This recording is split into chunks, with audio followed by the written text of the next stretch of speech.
Ron Kirk, a former U.S. trade representative in the Obama administration, told CNBC on Wednesday he agrees with the Trump administration that there should be an enforceable mechanism that will hold China's feet to the fire on any deal reached. One of the difficulties is, absent a formal trade agreement with China, which we don't have, historically we've had to rely on the World Trade Organization to enforce these, Kirk said on closing bell. But I think the administration in this case is correct to say, we want more than just a commitment. We want an enforceable mechanism that will hold China's feet to the fire, and allow the United States to put in place punitive measures if they don't do that. Then again, Kirk said, China may be unsure whether the Trump administration can be believed or not. For example, he said President Donald Trump's threats to close the U.S. Mexico border and his previous threats on tearing up a trade deal with Mexico and Canada make it difficult for our trading partners to know when to take him seriously.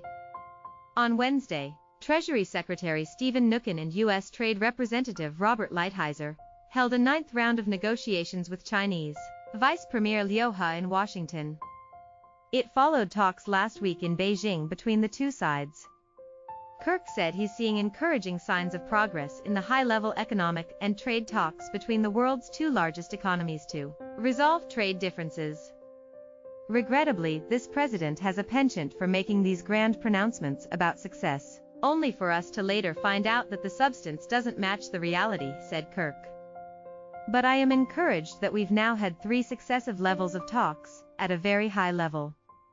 Added Kirk, our experience, anytime the Vice Premier of China shows up, he has the authority to make a deal.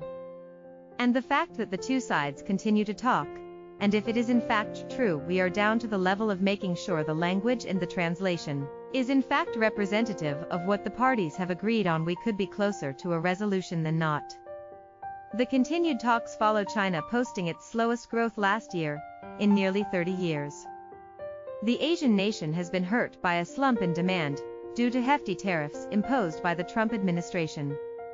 Earlier Wednesday, White House economic advisor Larry Kudlow told reporters at AD.C. area event that numerous issues were still being discussed in the bilateral negotiations. We're covering issues that have never really been covered before, Kudlow said. All on the table. All making good progress. All making good headway. But we're not there yet. We're not there yet, and we hope this week to get closer.